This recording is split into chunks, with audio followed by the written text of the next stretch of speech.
Les dialogues intérieurs, c'est une conversation en miroir, en toute simplicité, en toute humilité, en humanité. Les dialogues intérieurs, c'est un témoignage en duo où on parle de ce qu'on vit, de ce qu'on ressent, de ce qui nous inspire, de ce qui nous interroge, de ce qu'on aimerait métamorphoser aussi peut-être. Dans les dialogues en miroir, on parle et on écoute, on s'écoute, on parle. Multitude de points de vue. Et c'est ça qui est beau. Dina, il faut que tu te unmute. Ah, mais te voilà. Ça y est. Ça y est, ça marche. Attends, je sais pas si je peux te mettre sur le côté comme ça. Ah, voilà, super. Elle est bonne ta connexion là ou pas? Tu me vois pas bien? Bah normalement, elle est pas trop mal. C'est pas super net, hein. Ah ouais? Mais bon, ça fait un effet abstrait impressionniste peut-être. Voilà, Dina, c'est les dialogues intérieurs, hein. Et là, c'est le dialogue intérieur. Pourquoi Dina? Parce que Dina est ma cousine, n'est-ce pas? On va pas tout dire de notre vie, n'est-ce pas? Mais qu'est-ce qu'on peut dire? Qu'on se connaît depuis trentaine d'années. À 32 ans. Ah voilà, on peut le dire. Voilà. Ouais, on Moi, peut moi, le dire. on s'est pas connus à 32 ans. T'avais 31 ans et quelques mois. Parce que je t'ai pas connue à ta naissance, que je sache. J'étais sur un autre continent encore à l'époque. Ouais. Est-ce qu'on peut dire, par contre, qu'on a le truc en commun, c'est le Ouais. métissage, quoi. Ouais, bah, qu'est-ce qu'on a en commun, Dina, en tant que cousine, à part le sang? Bah, le métissage, hein, surtout. Le métissage et puis plein d'autres choses. Peut-être la parcours spirituel aussi, on pourrait dire. En fait, ça va peut-être ensemble, en fait, hein. Ah ouais, je pense que ouais. D'être Ouais. consciente du métissage qu'on est, de la diversité, ben, en fait, c'est aussi un chemin initiatique. Une image. Et je voulais parler avec toi, te faire parler et partager avec moi tout ton, j'ai envie de dire, travail des émotions. Je sais pas si c'est le bon terme, travail des émotions. Comment tu dirais? Tu préfères chemin spirituel? Comment tu pourrais? Non, je pense que là, pour le coup, tu vois, c'est un vrai travail. Je pense que dans le sens travail-torture, je pense que pour le coup, c'est un vrai travail. Et es-tu bien payée, Dina, pour ce travail? Quelle rémunération? Ah bah, la rémunération, c'est la paix, quoi. C'est la paix. Enfin, en tout cas, une paix éphémère, mais début de paix. Ouais. Mais je pense que, tu sais, justement, c'est marrant que tu dises ça parce qu'on a tendance toujours à se définir à travers notre boulot et tout, surtout dans cette société. Et pour une fois, c'est le boulot intérieur, c'est un boulot aussi. Et je pense que c'est le boulot que tout le monde devrait faire, mais qu'on n'a pas le temps. Enfin, la plupart des gens, en tout cas, j'imagine, n'ont pas le temps de faire. Peut-être qu'ils auront eu un petit peu plus de temps pendant le confinement. Pour, Voilà, et on va parler de cet espace-là, oui, mais effectivement, on n'a pas le temps, et j'ai envie de rebondir dessus en disant, du coup, on n'a pas le temps parce qu'on est trop pris par un boulot, un autre peut-être, c'est ça. parfois. Enfin, c'est pas dichotomique, mais c'est un peu ça parfois. Tu as l'impression que ton Ouais. boulot rémunérateur t'empêche de faire ce boulot intérieur. Puis c'est surtout la vie voilà, qui est un peu à 300 à l'heure pour beaucoup de gens et qui fait qu'ils n'ont pas le temps de se poser et de se poser les bonnes questions. Je sais pas je sais pas si, alors, tu vois, je viens de dire ça, mais je sais pas si c'est hyper pertinent, se poser les bonnes questions. Mais c'est quoi, en fait, les bonnes questions? Oui, En fait, on utilise beaucoup d'expressions comme ça, tu sais, mais personne ne se préoccupe de définir les termes. Ouais, c'est quoi les bonnes questions? En fait, se poser des questions tout court, c'est déjà bien, en fait. ouais. Qu'elles soient bonnes ou mauvaises. Ouais, Qu'elles mais soient bonnes. peut-être que quand tu dis les bonnes questions, le sous-entendu, c'est que toi, tu t'es rendu compte que parfois tu posais des questions et qu'au fur et à mesure de ton chemin, de ton travail, tu as dévié des questions, tu es allé vers d'autres qui sont peut-être Oui, un peu meilleures que celles d'avant, mais en même temps, il fallait que celles d'avant soient posées pour que tu arrives à d'autres questions qui t'amènent à un peu plus de paix. Tu vois ce que c'est je veux ça. dire? Au début, tu te poses des questions basiques. En fait, je pense que ça part du superficiel et en fait, ça va de plus en plus profond. C'est-à-dire que je pense qu'il y a des couches, et comme il y a des couches d'ego, hein, je pense que c'est, tu sais, la première partie d'ego, quand ton orgueil il est touché là, tu as Ouais. tout de suite des questions un peu qui restent dans le superficiel et qui est vachement dans la projection, tu sais, qui essaie de reporter en tout cas ton état émotionnel sur Sur l'extérieur, l'autre. Sur l'autre, sur ouais. l'autre. Et puis, Que il faut au l'autre est fur et à toujours le mesure, problème, n'est-ce pas? Hein? C'est toujours. toujours l'autre le problème. Nous, ça va, hein, nous, on se pose les bonnes questions. Donc, oui, et donc, et j'aime bien cette histoire de couches parce que du coup, dans les couches, au début, c'est ah, l'autre, il a un problème, c'est lui, c'est elle, je la blâme, je la blâme. Et puis, j'enlève des couches, je dis ah, attends, il y a peut-être moi qui ai un problème, en tout cas, ah, peut-être que je vais aller regarder moi d'abord. Mais pour se regarder soi, c'est compliqué, hein. On n'a pas envie de regarder là. C'est dans ce sens-là où je disais que c'était un travail, c'est mal. dur. Ça fait mal. Ça fait mal. Ça fait mal de se rendre compte qu'on n'est pas on n'est pas la belle image qu'on a de soi, en fait. C'est ça. Ouais, la belle image qu'on a de soi, ou plutôt quand justement on va vouloir donner des leçons à autrui ou dire que cette personne devrait être comme ça pour que je sois plus heureuse. Et en fait, après, si on va regarder, oui, mais soi, qu'est-ce qu'on fait? Est-ce qu'on est à la hauteur de ce qu'on projette sur l'autre? Ouais. Et toi, Dina, ce travail intérieur, là, en fait, toi, tu le fais depuis toujours ou tu t'es rendu compte que tu le faisais qu'est-ce qui s'est passé? Pour que tu te rendes compte? Sincèrement, je pense que je l'ai fait longtemps, mais je l'ai mal fait. C'est pour ça que ça a duré des années. Dans le sens où je restais toujours, je pense, dans l'ego. J'arrivais pas à passer outre et donc du coup, je restais dans des schémas répétitifs. Souvent, quand on n'arrive pas, en fait, on se rend compte que, bon, ok, c'est des personnes différentes, mais c'est le même schéma. Et ben, en fait, au bout d'un moment, il faut en fait dépasser un truc. Mais alors, pour le dépasser, c'est très très dur parce qu'en fait, ça demande une discipline qu'on nous enseigne pas. C'est ça le problème. Raconte, discipline, qu'est-ce que tu entends par là? Une discipline, c'est-à-dire que moi, j'ai la chance d'avoir justement, j'écoutais énormément de tout ce qui était développement personnel, etc. Mais j'y trouvais pas encore mon compte, en fait. Je trouvais qu'ils tournaient un peu en boucle, qu'ils vendaient un petit peu tous des solutions miracles. Tu sais, c'est un peu, on dirait la méthode Coué, toi. Je vais bien, je vais bien, je vais bien. Ouais. Je vais déjà bien, en fait, je vais déjà bien. Oui, mais non, enfin, ça va pas bien, je suis déprimée. Donc, j'ai beau dire autre chose. En fait, j'ai l'impression que ça marche. Enfin, je pense en tout cas que ça marche pas du tout. À moins que je sais pas, si tu le fais 50 000 fois par jour, peut-être qu'à un moment donné, tu vas être conditionné, mais j'en suis vraiment pas certain. En tout cas, chez moi, ça marche pas. Donc, cette espèce de truc je vais balancer des citations. Alors ça, c'est très à la mode dans le développement personnel. On va faire des citations qui parlent à tout le monde. Ah oui, mais ça parle à tout le monde, mais c'est bien. Mais en fait, en quoi ça me permet de faire un travail de dire, ouais, c'est grave ça. Genre, l'homme est un loup pour l'homme. Ouais, grave, c'est ça. Oui, mais en fait, en quoi ça change ma vie, tu vois, de savoir. Ouais, en quoi qu'est-ce que j'y applique à partir de ce proverbe et cette sentence qui sonne bien, et moi dans le concret. Ouais, d'accord. Du coup, tu as enlevé ces couches-là. Des couches tu t'es intéressé à plein de sujets, tu as enlevé des couches et cette discipline. Et après, ça a été, je pense, ce qui m'a fait le vrai déclic. C'est un ami que je salue, je sais pas s'il va me regarder, Elliot, qui est psychologue et qui lui, il m'a présenté, il m'a parlé en tout cas de tout ce qui était méditation. Il m'a parlé de mes émotions. Alors, le travail sur les émotions, il a commencé avant. Il y a eu d'abord les émotions. Enfin, moi, en plus, comme je suis une hyper émotive, hyper sensible, les émotions tout le temps. La lune, oui, c'est ça. La lune en toi, la lune en nous, les femmes, bon, tout le monde, mais bon, c'est ça. Les émotions. Alors, d'ailleurs, mon surnom quand j'étais petite, je pense que tu te souviens, mais c'était Truie Sainte-Nitouche parce que je pleurais tout le temps. Et, tu te souviens pas ? C'était Julien qui m'appelait comme ça. D'accord, on va garder plutôt la lune. Dina, la lune, la belle lune, la lune émotive, émotionnelle, les belles émotions de Dina. D'accord. En vrai, je l'aime bien. Je sais pas, maintenant, il est attendrissant, je trouve, ce petit nom. Mais ouais, donc le côté chouineuse, hyper émotive. Et puis après, il y a eu le rejet total parce que, bon, j'ai l'impression d'être faible. Alors, du coup, blocage des émotions. Alors, plus d'émotions, surplus, et après, du coup, j'enlève. Ouais, blocage. Je bloquais, mais pour te dire, moi qui pleurais tout le temps, j'arrivais plus à pleurer. C'était devenu hyper. Et donc, du coup, tout restait là. Vers quel âge ça? Enfin, je sais plus, je pense que c'était c'était peut-être à mon retour du Koweït. Ah, donc assez récemment, finalement. 25, ouais. Ouais, 25 ans. Donc, ça restait là. Et alors, de temps en temps, j'avais des énormes. Alors, tout lâchait, mais en fait, forcément, parce que t'accumules. Et puis après, tout lâche. Et là, je me sentais dans une perte de contrôle pas possible. Parce que souvent, les émotions, c'est comme ça. Hein. Elles arrivent et en fait, tu sens que tu contrôles pas.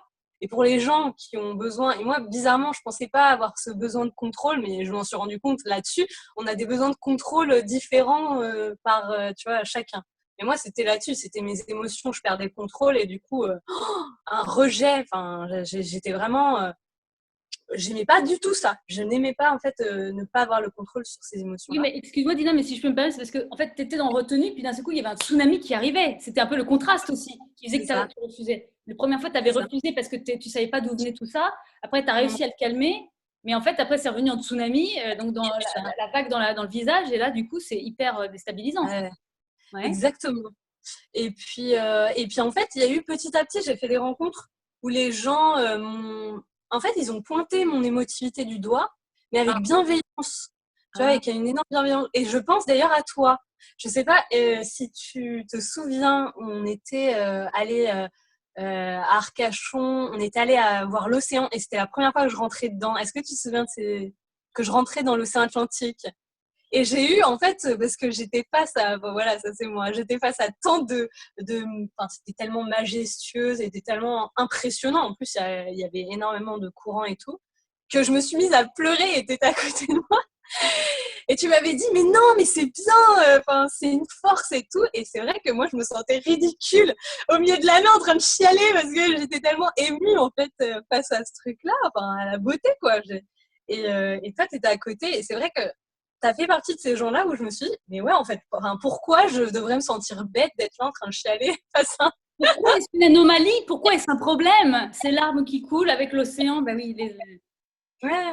Alors, moi, en tant que fille, je pense que c'est dur parce qu'on te voit quand même comme quelqu'un de faible. Mais je pense qu'en tant que garçon, ça doit être n'en parlons plus. un autre degré. Ah ben, n'en Et ça, parlons c'est plus. vraiment un problème. Un homme qui pleure devant l'océan, qu'est-ce? Un poète, peut-être, hein. Ouais. Oui, dans le meilleur des cas. Alors là, c'est vraiment dans le meilleur des cas. Et ouais, et donc j'ai des amis comme ça, quelques personnes, tu vois, je m'en souviens en fait de ces moments. J'ai un autre ami où, pareil, un jour, je me suis mise à pleurer dans sa voiture et puis et j'avais honte, quoi. Je me séchais, je disais, oh, je suis désolée, je pleure pour rien. Parce que moi, j'ai l'habitude je me dis toujours, je pleure pour rien. Et puis, il m'a engueulé, en fait. Il m'a dit, mais non, mais c'est pas rien. T'as le droit de pleurer. Et en fait, ce truc m'a choquée. Enfin, je me suis dit, enfin, Ah, ça fait partie, en fait, des révélations. Je pense que, tu vois, on a beau, en fait, faire un travail intérieur. Je pense oui. que parfois, les déclics aussi viennent des autres.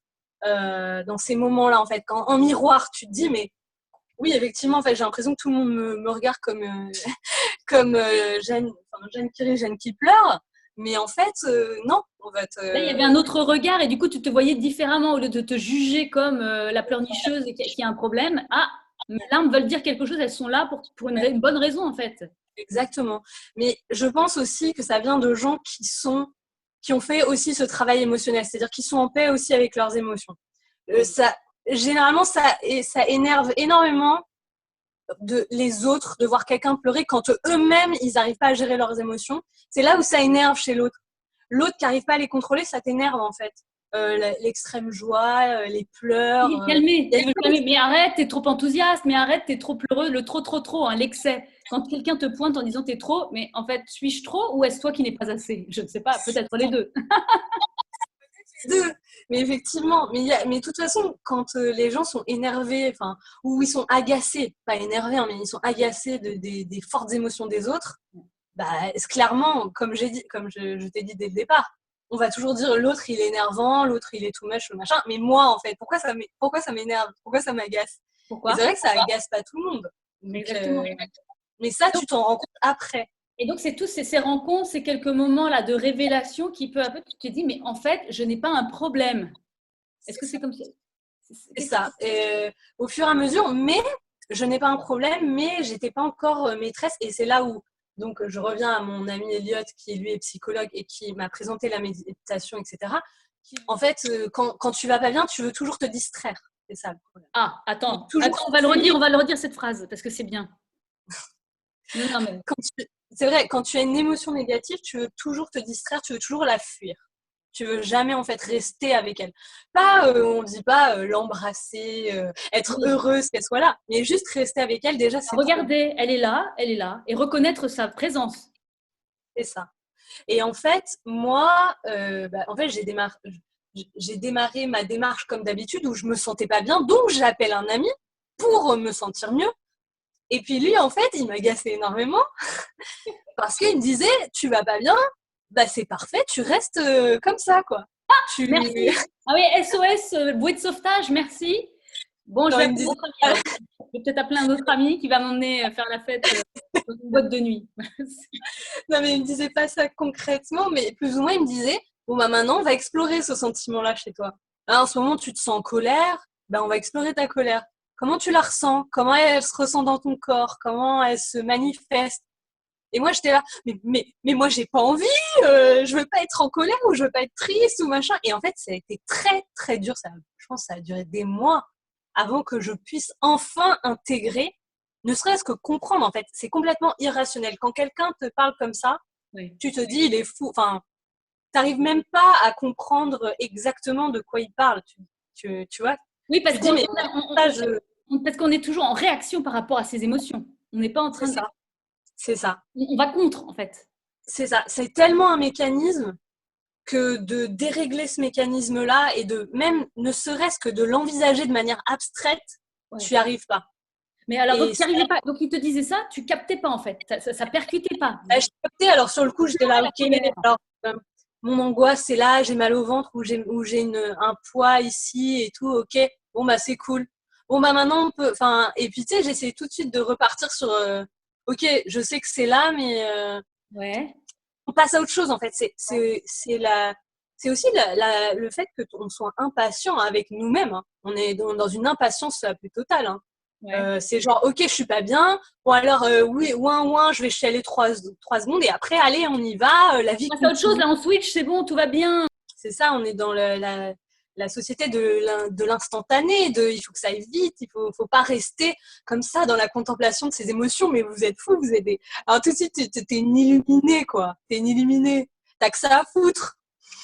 Et peut-être, je sais que c'est un luxe. Je sais C'est que un c'est un luxe luxe. d'avoir le temps quand même, Dina. C'est un Bien luxe. sûr. Nos vies Non, mais tellement bien sûr. speed avec des chronométrages. Comment tu veux séjourner dans ta colère?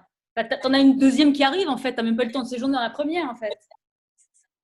C'est ça, mais justement, à travers en fait, tout un travail où tu t'accompagnes toi-même.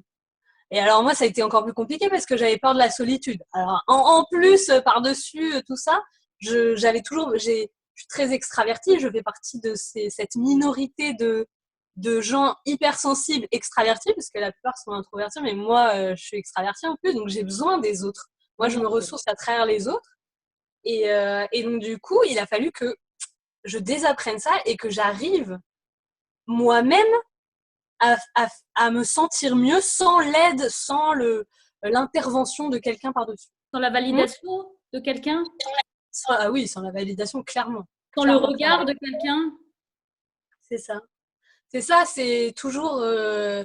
d'où la honte. En fait, je pense que tous ces sentiments, ils partent de ça.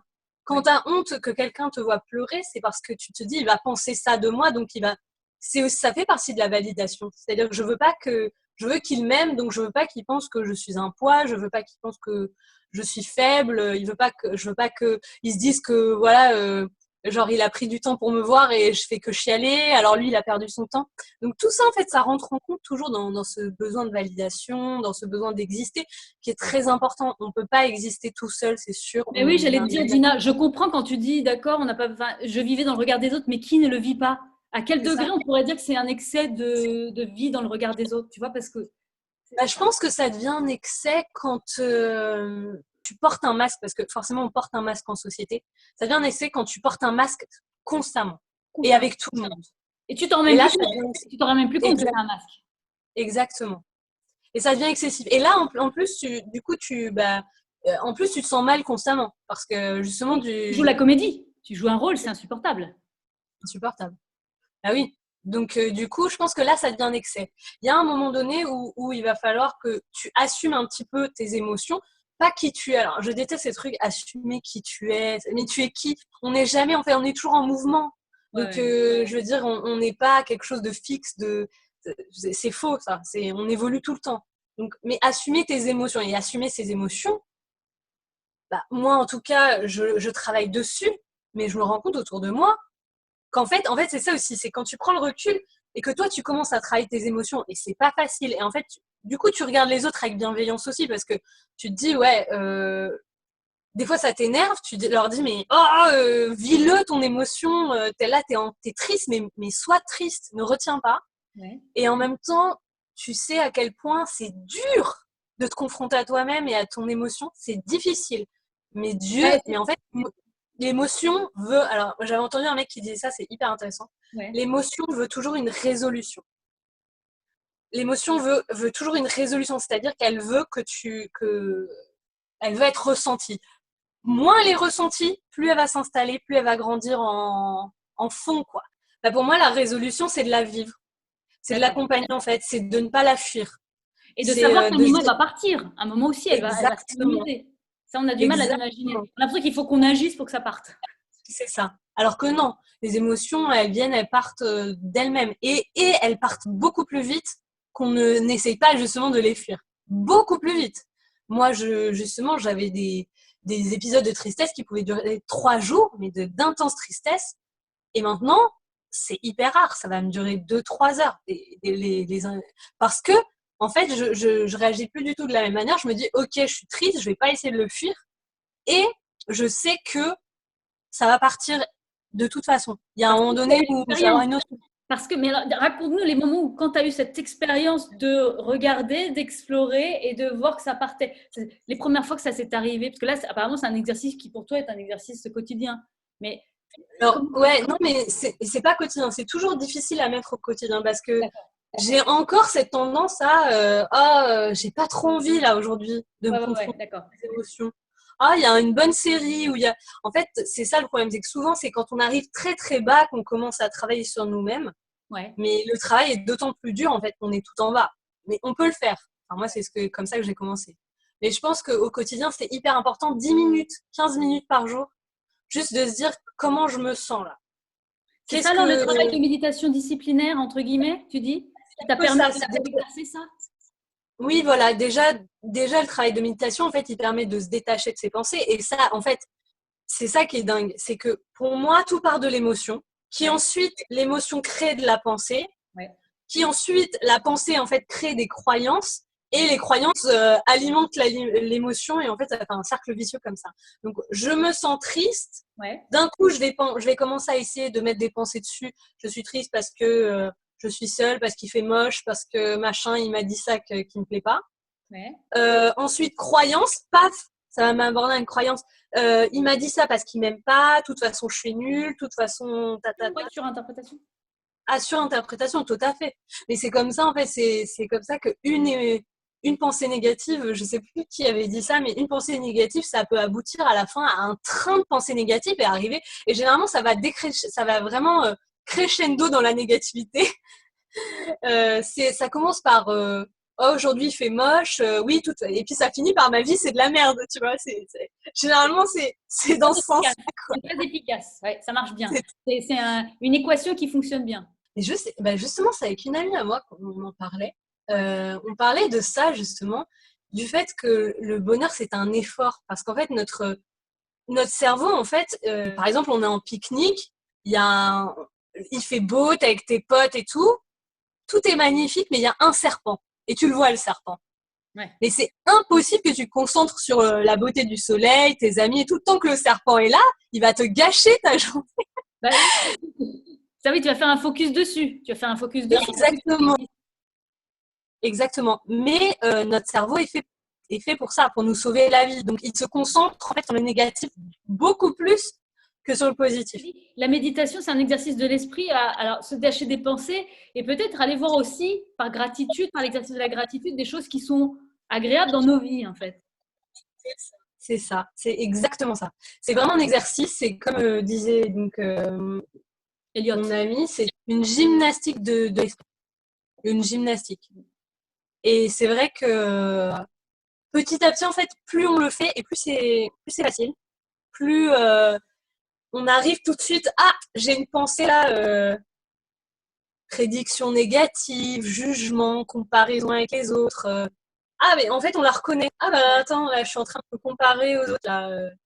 Et en fait, rien que de mettre une étiquette dessus, tu te détaches d'un coup, en fait. C'est ça. En fait, elles sont aussi indépendantes que les émotions, les pensées. Les émotions, elles viennent, on ne sait pas pourquoi. Les pensées, elles viennent, on ne sait pas pourquoi. Bah, les émotions, eh ben, il faut rester avec, sans les juger, sans être là. Non, je veux pas être triste. Non, non, non. Bah, je suis triste. Je reste avec ma tristesse. Et puis, tu peux même te demander, en fait, les émotions, c'est un peu le GPS c'est notre GPS. Ça nous dit quand on se sent pas bien, il y a un truc qui cloche. Quand il y a quelqu'un, je sais pas, des fois on rencontre quelqu'un, on le sent pas trop. Parfois, en fait, elles nous disent des choses sur nous, mais aussi sur notre environnement. C'est hyper important, en fait, les Ouais, émotions. mais tu es d'accord que le pourquoi vient assez vite. Mais pourquoi je sens ça? Qu'est-ce que ça veut dire? C'est quoi le radar? Enfin, moi, je parle souvent de mes émotions, c'est un peu un radar. Des fois, il ne faut pas leur faire totalement confiance parce qu'elles cachent un truc derrière qui est une projection ou une peur. Mais parfois, on est d'accord qu'il y a des émotions qui sont quand même un bon radar.